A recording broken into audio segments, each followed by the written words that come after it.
नमस्कार. स्वागत आहे आपण सर्वांचे माझ्या यूट्यूब चॅनलवर. तुम्ही पाहताय इतिहासाची सुवर्णपाने. वर्ष 1910. एक भारतीय विद्यार्थी आपल्या वडिलांना पत्र लिहितो. त्या पत्रात तो लिहितो की त्याला ऑक्सफर्ड विद्यापीठामध्ये प्रवेश घ्यायचा आहे. ऑक्सफर्ड विद्यापीठाच्या BCL परीक्षेचा अभ्यासक्रम त्याला पेलणार नाही हे त्याला माहीत होतं, म्हणून तो BA करायचं ठरवतो. त्यासाठी त्याची 2 वर्ष खर्च करायची पण तयारी असते. पण ऑक्सफर्डचा इतका आग्रह कशासाठी? ऑक्सफर्ड विद्यापीठाचा असलेली पदवी पाहिजे म्हणून नव्हे, तर केम्ब्रिजमध्ये भारतीयांची वाढत जाणारी गर्दी. त्या मनानं ऑक्सफर्ड चांगलं, कारण तिथं भारतीय फारसे नव्हते.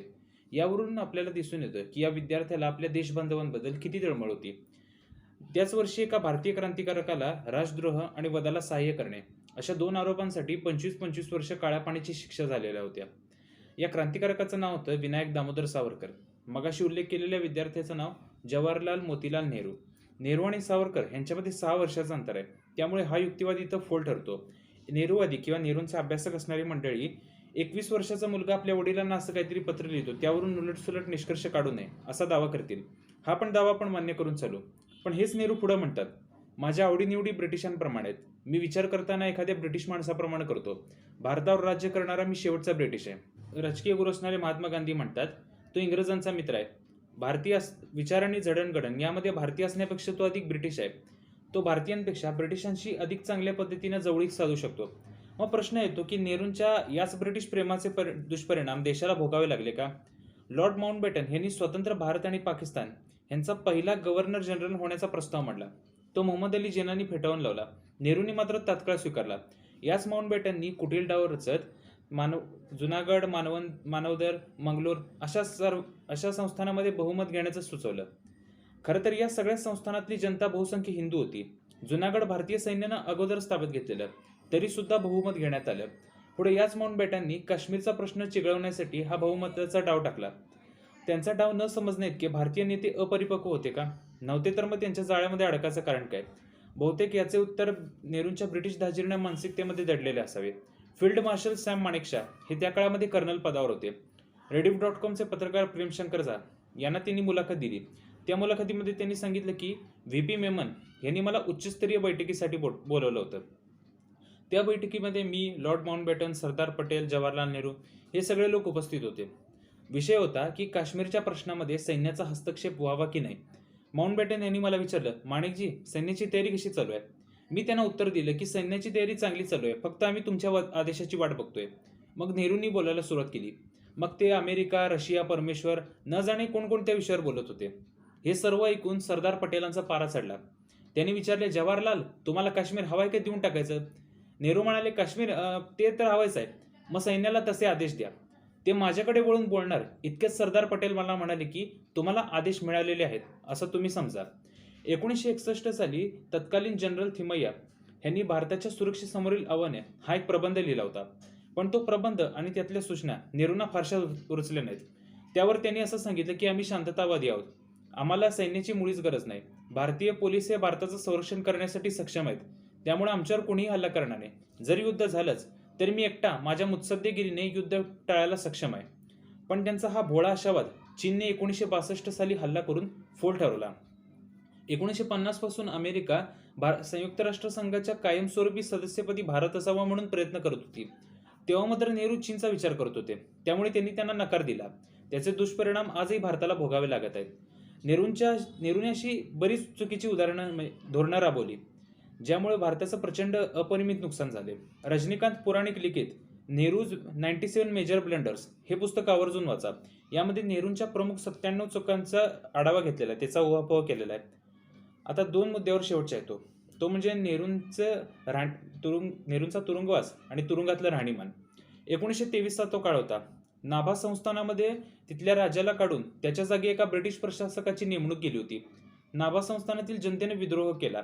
याचा आढावा घेण्यासाठी काँग्रेसनं के संतानम, आचार्य गिडवाणी, जवाहरलाल नेहरू या तिघांना तिथं पाठवायचं ठरवलं. मात्र ब्रिटिशांनी त्या तिघांना तिथे यायला बंदी घातली. हे तिघही तिथे गेले. त्या तिघांना अटक केली आणि तुरुंगामध्ये डांबलं. तुरुंगामध्ये जेव्हा नेहरूंना आणलं त्यापूर्वी ते लखनौ किंवा प्रयागराज अशा तुरुंगामध्ये राहत होते. तिथे त्यांना सगळी सोय केली जात होती. म्हणजे जेवण बनवायसाठी त्यांना आचारी मिळत होता, वाचायला पुस्तकं, वृत्तपत्र मिळायची, खेळायला व्हॉलीबॉलचं मैदान होतं किंवा तुरुंगातच हिंडण्याची मुभा होती. तोंडात सोन्याचा चमचा घेऊन जन्माला आलेले नेहरू त्यांचा पहिल्यांदा परिचय स्वातंत्र्य संग्रामाच्या वास्तवाशी झाला. 13 वर्षांनंतर त्यांनी आपली एक आत्मकथा लिहिली होती, मेरी कहाणी. त्यात एक प्रकरण आहे, नाभा का नाटक. त्यामध्ये ते म्हणतात, नाभा की जेलों में हम 3 दिनों तक एक बेहद रद्दी और गंदी कोठरी में रखे गए थे. वो कोठरी छोटी और सीलन भरी थी. छत इतनी नीचे थी कि हमारा हाथ उस तक पहुंच जाता था. हम जमीन पर सोए और रात में अचानक जाग उठते थे. तब मुझे मालूम पड़ता था कि कोई चूहा मेरे मुंह के ऊपर से गुजरा है. नेहरूंचे सहबंदी असणारे संतानम हँडकप विथ जवाहरलाल मध्ये लिहितात, जेल में हमारे नहाने धोने और कपड़ों का कोई इंतजाम नहीं था. जेल की कोठरी 20 फीट बाय 12 फीट की थी. कोठरी की कच्ची छत से हमेशा मिट्टी गिरती थी. जवाहरलाल नेहरू बेहद परेशान रहते थे. वो गुस्से में आकर हर आधे घंटे के बाद कोठरी को साफ करने के लिए जमीन पर झाड़ू लगाते थे. लेकिन मैं और गिडवानी गुस्सा होने की बजाय खुश रहते थे. पुढे संतानम लिहितात, हम नाभा की जेल में बंद है ये जानकारी बाहर के लोगों को नहीं थी. पंडित मोतीलाल नेहरू बहुत चिंतित थे. उन्हें हमारे ठिकाने के बारे में जानकारी हासिल करने के लिए पंजाब के बड़े अधिकारी और प्रभावशाली लोगों से संपर्क किया. जब उन्हें सफलता नहीं मिली तो उन्होंने सीधे वायसरॉय से संपर्क किया. इस पूरी प्रक्रिया में 2 से 3 दिन गुजर गए. लेकिन इसके बाद नाभा जेल के अधिकारियों का व्यवहार पूरी तरह से बदल दिया. हमारे नहाने का इंतजाम हो गया और हमें कपड़े भी दे दिए गए. यहाँ तक कि जेल के बाहर से हमारे लिए खाने और फलों का इंतजाम भी हो गया था. यावर जर विश्वास नसेल तर पुन्हा नेहरूंच्या आत्मकथेचा हवाला देत आहे. ते लिहितात, मेरे पिता को देसी रियासतों का हाल मालूम था, इसलिए वो नाभा में मेरी अचानक हुई गिरफ्तारी से बेहद परेशान हो गए थे. उन्हें सिर्फ गिरफ्तारी के बारे में पता था, लेकिन कोई खबर नहीं आ रही थी. अपनी परेशानी उन्होंने वायसरॉय को तार में भेज डाली. नाभा में आकर मुझसे मुलाकात करने के लिए पिताजी के रास्ते में कई दिक्कतें आ खड़ी हुई, लेकिन आखिरकार उन्हें मुझसे मुलाकात करने की इजाजत मिल गई. पद्मभूषण बी आर नंदा हे गांधी नेहरू कुटुंबियांचे निकटवर्ती होते. त्यांच्या लिखाणावर कोणीही अविश्वास दाखवणार नाही. ते लिहितात, पंजाब सरकार के सम्मानित मंत्री श्री हरिकिशन लाल ने मुझे आपका वो तार भेजा है जो आपने 22 दिसंबर 1923 को इलाहाबाद से किया था. मैं निम्नलिखित शर्तों पर आपको आपके पुत्र से मिलने की अनुमति दे सकता हूँ और इसके लिए आपको लिखित आश्वासन देना होगा. आप जब तक नाभा रियासत में हैं तब तक आप यहाँ कोई भी राजनीतिक गतिविधियां नहीं करेंगे. जवाहरलाल नेहरू से मुलाकात के बाद आप तत्काल नाभा रियासत से चले जाएंगे. जे विल्सन जॉन्सन, ICS प्रशासक, नाभा रियासत. मोतीलाल नेहरू यांनी अशी विनंती केली की अभियोग सुरू असताना मला न्यायालयात राहण्याची अनुमती द्या, जेणेकरून मी माझ्या मुलाची बाजू लढवू शकेन. पण त्यांची विनंती फेटाळण्यात आली आणि त्यांना परत जायचा आदेश दिला. 25 डिसेंबरला मोतीलाल नेहरू अंबाल्याला आले. तिथून त्यांनी वायसरॉयला एक तार केली. त्या तारेमध्ये ते लिहितात, मैंने नाभा के प्रशासकों को यह भरोसा दिया था कि मैं वहां के किसी भी आंदोलन में हिस्सा नहीं लूंगा. मेरा नाभा आने का इकलौता मकसद ये है कि मैं अपने बेटे जवाहरलाल से मुलाकात करना चाहता हूँ और उसकी अदालत में पैरवी करना चाहता हूँ. लेकिन मेरी गारंटी देने के बाद भी मुझे यह धारा 144 के तहत नाभा छोड़ जाने का हुक्म दिया गया. इन हालात में मुझे संदेह है कि मेरे बेटे को जेल में न्याय मिलेगा और उसके साथ जेल में अच्छा व्यवहार होगा. मैं अंबाला कैंट स्टेशन पर आपके उत्तर की प्रतीक्षा कर रहा हूँ. मोतीलाल नेहरू. व्हाईसरॉयने या पत्राची दखल घेतली आणि 25 डिसेंबर रोजी मोतीलाल नेहरू यांना आपल्या मुलाला भेटायची अनुमती मिळाली. ते प्रयागराजला गेले. प्रयागराजला गेल्यानंतर त्यांनी कपिल देव मालवीय यांना आपल्या मुलाचा वकील म्हणून नियुक्त केलं. हे कपिल देव मालवीय पुढे नेहरूंच्या मंत्रिमंडळामध्ये मंत्री सुद्धा होते. या तिघांवर सुद्धा खटला चालण्यात आला. प्रत्येकाला 2-2 वर्षाची शिक्षा झाली.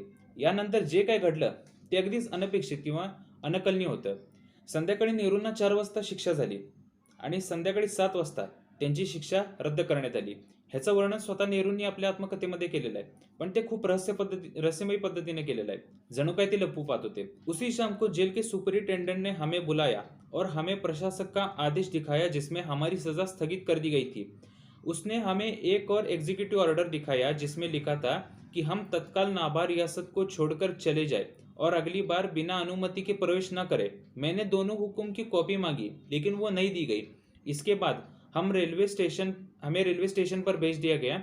रात में शहर के दरवाजे बंद हो गए. हम अंबाला जाने वाली गाड़ी में बैठ गए. नेहरू फक्त नाभा संस्थानातल्या तुरुंगात 12 दिवस होते. 3 दिवस त्यांचे कष्टात गेले आणि बाकीचे 9 दिवस अगदी निवांत गेलेले होते. ती 2 वर्षाची शिक्षा नेहरूंनी कधीच भोगली नाही. 1924ला पुन्हा नाभा संस्थानामध्ये विद्रोह झाला. या विद्रोहामध्ये आचार्य गिडवानी यांनी भाग घेतलेला होता. त्यांना 1 वर्षाची शिक्षा झाली आणि पुन्हा तिथं पाठवलं जिथे ते नेहरूंसोबत आले होते. आता त्यांचे वडील काही नेहरूंच्या वडिलांसारखे बिग शॉट नव्हते. त्यांना 1 वर्षाची शिक्षा झाली आणि कष्ट आणि छळामुळे त्यांची तब्येत बिघडत गेली. जवळजवळ ते मृत्यूच्या दारापाशी पोचले होते. तेव्हा कुठे त्यांना मुक्त करण्यात आलं होतं. आता नेहरूंचं दायित्व काय होतं की त्यांनी पुन्हा त्यात भाग घ्यायला पाहिजे होता. म्हणजे त्यांची नैतिक जबाबदारी तरी होती. पण हे त्यांनी टाळलं. मैंने भी सोचा कि मैं खुद नाबाद जाऊं और प्रशासन को मेरे साथ वही व्यवहार करने दूं जैसा गिडवानी के साथ हो रहा है. अपने साथी के साथ वफादारी निभाने का यही एक तरीका था. लेकिन मेरे कई दोस्तों ने मुझे ऐसा करने से मना कर दिया और मेरा इरादा बदल गया. लेकिन हकीकत में मैंने अपने दोस्तों की सलाह का बहाना लेकर अपनी कमजोरियों को छुपा दिया. आखिरकार ये मेरी खुद की कमजोरी और नाबा के जेल में वापस न जाने की अनिच्छा ही थी जिसने मुझे वहां जाने से रोका. मैं अपने साथी को इस तरह अकेले छोड़ देने पर हमेशा से कुछ कुछ शर्मिंदा रहा हूँ. इस तरह जैसा कि हम सब करते हैं कि बहादुरी के स्थान पर हम अकलमंदी को प्रधानता देते हैं. नेहरूंची तुम्ही नगर किल्ल्यावरची कोठडी कधीतरी बघून या. त्यांना सगळ्या प्रकारच्या सोयीसुविधा मिळत होत्या. लिहिण्यासाठी त्यांना वही पेन मिळत होतं. वाचण्यासाठी पुस्तक किंवा वृत्तपत्र मिळत होतं. रोज पत्र पाठवायची अनुमती सुद्धा त्यांना होती. मावळवाद्यांना फार तर आगा खान पॅलेस किंवा नगर अशा किल्ल्यावर ठेवलं जात होतं. ह्यांच्या कोठड्या 5 स्टार हॉटेलपेक्षा कमी नसायच्या. याउलट जे जहालवादी किंवा क्रांतिकारक होते त्यांना एडन, मंडाले, अंदमान अशाच ठिकाणी पाठवलं जात होतं, जिथून ते परत येणार की नाही ह्याची सुद्धा शाश्वती नव्हती. 1942च्या चलेजावमधील नेत्यांचं उदाहरण घ्या. तुरुंगात ते अगदी सहलीला आल्यासारखं राहत होते. बॅडमिंटन खेळत होते, रेडिओ ऐकत होते. विलायतीहून आलेल्या चहाच्या कप चांगल्या नाहीत म्हणून त्यांनी भांडणं सुद्धा केली होती. याच नेहरूंनी 1946ला ते व्हाईसरॉयच्या काउन्सिलमध्ये मंत्री होते. तेव्हा त्यांनी किंग जॉर्ज 6 ह्याच्याशी व त्याच्या कुटुंबियाशी एकनिष्ठ राहण्याची शपथ घेतलेली होती. ही शपथ त्यांनी स्वातंत्र्यानंतर सुद्धा पाळलेली होती. स्वातंत्र्यानंतर सुद्धा नेहरूंनी ब्रिटिश निष्ठेची शपथ अगदी काटेकोरपणे पाळली. जॉर्ज 6 ह्याला विचारूनच कॅबिनेटमधले निर्णय घेतले जात होते. इतकंच कशाला, एडविना माउंटबॅटन ह्यांच्या मृत्यूनंतर भारतातून INS त्रिशूल ही युद्धनौका पाठवण्यात आली त्यांना मानवंदना देण्यासाठी. आज हे सगळं चर्चा करायचं कारण म्हणजे 28 मे 2019ला ABP माझानं स्वातंत्र्यवीर सावरकर नायक की खलनायक असा एक कार्यक्रम घेतलेला होता. तो कार्यक्रम आणि त्याचं शीर्षक दोन्हीही संतापजनक होतं. यावर पुन्हा चर्चा झाली. तो कार्यक्रम सुद्धा संतापजनक होता. महिनाभर वाद झाला. त्यांच्या पोटावर पाय आला तेव्हा कुठं त्यांनी माफी मागितली. आधी तर ते माफी मागायला तयारच नव्हते. शीर्षक चुकलं म्हणून सारवासारव करत होते. पोटावर आलं तेव्हा सगळे त्यांनी सपशेल माफी मागितली आणि त्या कार्यक्रमाचे व्हिडिओ सगळे डिलीट करून टाकले. प्रश्न हाच आहे की अन्य महापुरुषांच्या, फार तर गांधी, नेहरू यांच्या जयंतीला कधी अशा पद्धतीची चर्चा घेऊ शकतात का? स्वातंत्र्य आहे पण तसं ते धाडस दाखवणार नाहीत. इतिहासाचं संशोधन करायला गेल्यास बरेच मुद्दे समोर येतील. व्हिडिओ कसा वाटला कमेंट बॉक्समध्ये लिहून कळवा. व्हिडिओ आवडला तर लाईक करा, शेअर करा, चॅनल सबस्क्राईब करा. वंदे मातरम.